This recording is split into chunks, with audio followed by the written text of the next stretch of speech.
bastidores do Entre Barões. Tá, pode começar. Tá bom.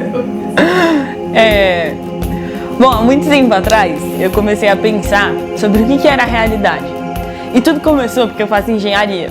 E eu me emociono às vezes nas minhas aulas, vendo as fórmulas, porque eu acho a matemática e a física muito bonitas mesmo. E tudo começou com isso, assim, então tinha essa ideia na minha cabeça e eu não entendia o porquê que eu achava essas coisas bonitas, a fórmula matemática e a física, que são coisas que as pessoas geralmente não gostam. Então eu perguntei pra uma amiga que fez filosofia e tudo, por que ela achava isso, assim, em termos da filosofia, por que ela achava que eu via beleza nas fórmulas matemáticas, e não só eu, mas também outras pessoas da área de exatas e tudo.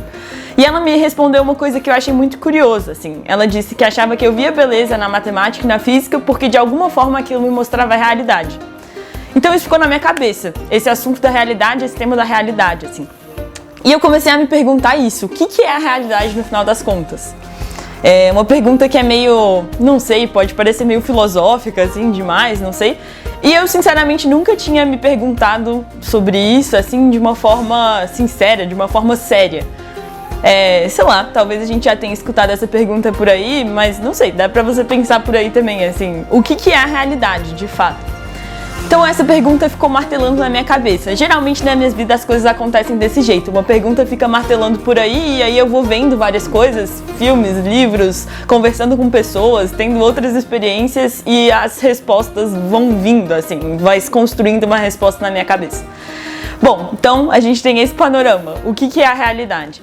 E aí no final desse ano eu assisti umas aulas de filosofia também sobre a verdade, sobre o assunto da verdade. E uma das coisas que foi falado é que a verdade, ela é a adequação da realidade ao nosso pensamento. Então isso já ficou por ali também, parece muito filosófico, mas ficou um conceito por ali, uma adequação da realidade, que era o assunto que estava martelando ali na minha cabeça, ao pensamento. E eu comecei a me perguntar isso, como é que eu posso conhecer mais da realidade? Porque a realidade sempre me pareceu uma coisa muito objetiva. E eu sempre até desprezei um pouco, assim, pessoas que eram muito sentimentais e eu vinha um pouco sempre tive um pouco esse discurso e um pouco essa linha. Tipo, olha, existe uma realidade objetiva e as pessoas ficam vivendo dentro de um subjetivismo e isso não faz bem pra ninguém, enfim. Mas refletindo sobre tudo isso, pensando nesse aspecto da verdade, eu comecei a perceber que a realidade é sim objetiva, mas a gente precisa adentrar na subjetividade da vida das pessoas, da perspectiva que cada pessoa tem, para entender o que é essa realidade objetiva, porque a minha perspectiva da realidade também vai ser subjetiva. E aqui ficou um monte de palavra de objetivo, subjetivo e pode parecer uma confusão, mas no final das contas é isso, para entender a realidade eu preciso entrar na vida das pessoas, eu preciso entrar no olhar das pessoas, entender o olhar das pessoas, assim. E eu fui me convencendo cada vez mais disso, com experiências, com, não sei, livros, com conversas com amigos também, assim, fui me convencendo disso, assim, desse fato, de que para entender mais a realidade eu preciso entrar na vida das pessoas, entender o olhar das pessoas, conhecer mais como cada pessoa pensa e como cada pessoa enxerga essa realidade que é tão objetiva como eu achava, assim. E aí agora eu tô de férias, por pouco tempo, mas eu tô de férias. E a gente aqui, eu tô com várias outras amigas, várias outras pessoas, e a gente assistiu um filme aqui, que já vinham me falando desse filme há muito tempo, é um filme mais antigo, que chama O Violinista no Telhado.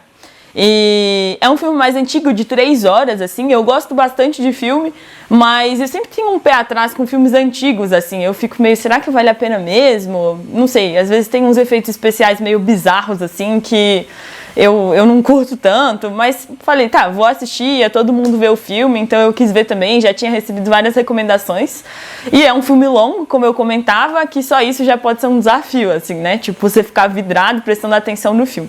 E é um musical. Eu gosto muito de música, gosto de musicais, mas ao mesmo tempo, tipo, às vezes um monte de música perdida no filme também, eu fico meio assim. Então, não é que eu tava assim, nossa, com super expectativas pro filme, mas achava que poderia ser legal, porque várias pessoas já tinham me indicado.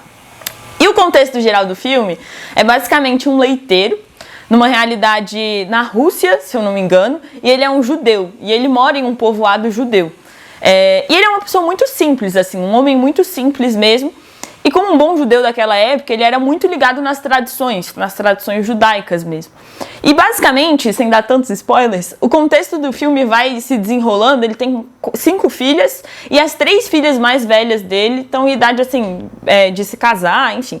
Então, cada uma das filhas dele vai se casando, vai achando um marido e tudo, que bate de encontro, vai de encontro com alguma tradição que ele tinha muito forte, assim, com alguma questão da religião dele, do judaísmo e tal, que ia de encontro mesmo, que não era coerente e que ele tinha que abrir mão um pouco para que aquela filha pudesse se casar e aceitar o casamento da filha, algo nesse sentido.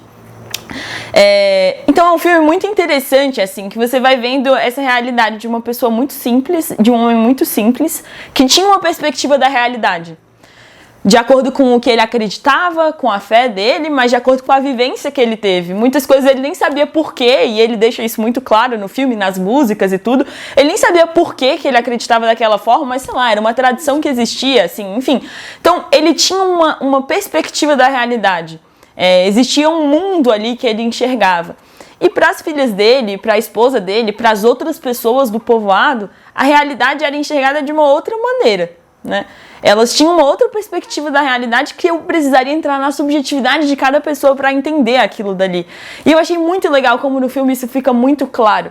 Cada uma das filhas dele que vai achando um pretendente, né, um marido e tudo, ele vai tendo que sair um pouco do mundo dele, um pouco do que ele achava, um pouco do que ele acreditava, para entender a perspectiva da outra pessoa.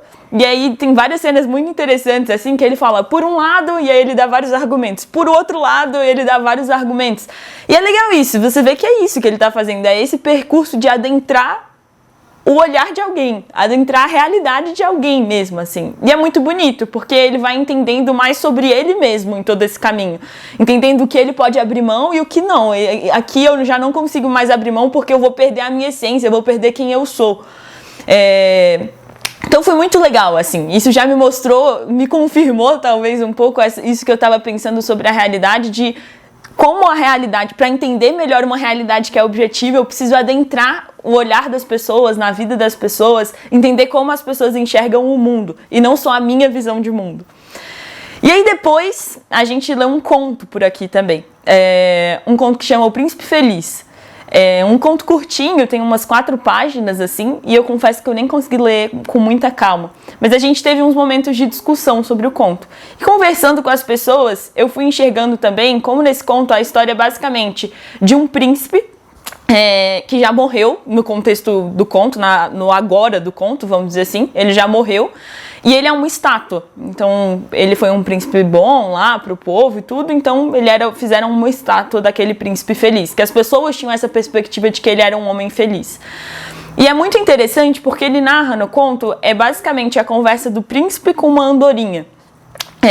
E essa andorinha, ela tá querendo voar pro Egito, meio perdida assim na vida, e ela se depara com essa estátua que chora. É o príncipe feliz chorando, então estão caindo lágrimas. E a andorinha pergunta pra ele assim, quem que é você, né? E por que você tá chorando? O que tá acontecendo? E ele diz uma coisa que eu achei muito bonita. Ele fala assim que quando ele tinha um coração de carne, um coração quando ele era homem, quando ele era vivo, ele morava em um palácio em que os muros não permitiam que a tristeza entrasse. E agora que ele tinha um coração que já não era mais de carne, que ele era uma estátua, ele estava no topo, ele estava no alto, assim, né, da cidade, e ele conseguia perceber as pessoas ao redor dele e enxergar tudo aquilo dali, de fato, aquela realidade das pessoas, de novo, olhar pelo olhar de cada uma das pessoas que morava ali naquela cidade, e aquilo fazia com que ele sofresse, assim, porque ele via que as coisas não estavam tão bem quanto ele achava, quando ele morava nesse muro, assim, né, em que ele não podia fazer nada. E aqui vem um ponto, sei lá, chave, assim, nesse aspecto da realidade, do por que, então, que eu quero entender a realidade? Eu me perguntei isso muito tempo também. Eu fico me perguntando o que é a realidade, o que eu quero conhecer, como eu posso conhecer melhor a realidade, mas por que eu tenho que conhecer melhor a realidade? E esse conto me deu uma chave também para pensar nisso, que é, conhecendo a realidade, eu posso mudar a realidade. Esse príncipe, enquanto ele era príncipe, estava lá no castelo e tal, ele não podia fazer nada em relação a isso, porque ele estava lá, isolado de todo mundo, e tipo, ele não podia fazer nada.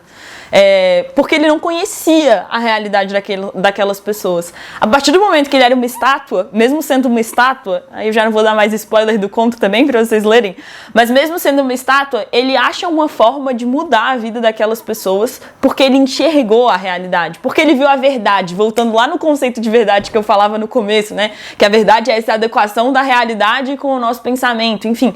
Então ele enxergou a realidade daquelas pessoas e a partir disso ele podia fazer alguma coisa para mudar. Eu sou muito fã do John Mayer, e o John Mayer tem uma música que eu esqueci o nome agora, mas ele fala, em uma parte da música, ele fala assim, "'Cause when you're done with this world, you know the next is up to you." E eu fico pensando nisso, assim, quando você, já deu desse mundo, você já não aguenta mais esse mundo, você sabe que o próximo é com você, assim, depende de você.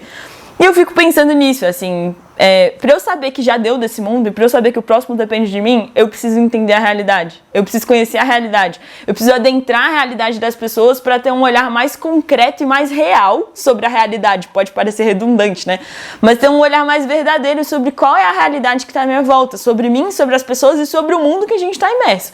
Porque na nossa geração, assim, acho que se fala muito sobre isso. E eu falo muito disso, assim, de mudar o mundo.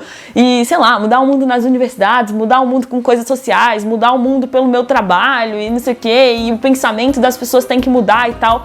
Mas como que eu vou mudar todas as coisas se eu não sei, se eu não conheço a realidade concreta sobre mim, sobre as pessoas e sobre o mundo, assim, sabe?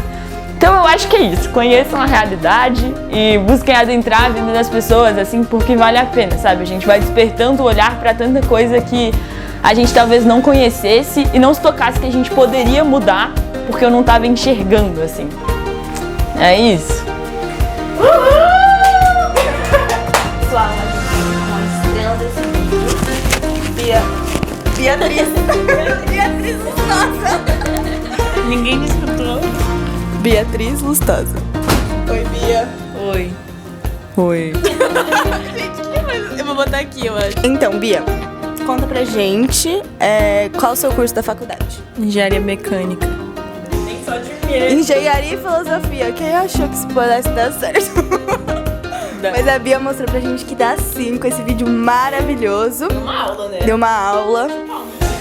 Todo mundo pode levantar e depois que levantar, bater palma, gritar, porque, né? Qual o seu MBTI? Vamos falar do que ela gosta agora. Pessoal, isso é uma crise existencial que eu tenho. Gente, já sei. Bom, esse vídeo da Bia vai bombar. Aí, depois ela grava sobre o MBTI. Não. Se você quer um vídeo sobre Gente, é porque assim, ela fala 24 horas por dia do MBTI. Vocês vão adorar saber sobre o MBTI. Qual que é o seu MBTI? Depois desses vídeos vocês podem tentar descobrir. Fica aí o questionamento. Não, mas fala o seu para as pessoas pesquisarem. Não, elas vão tentar descobrir. Elas não sabem do MBTI. Pô, mano. Chamou de...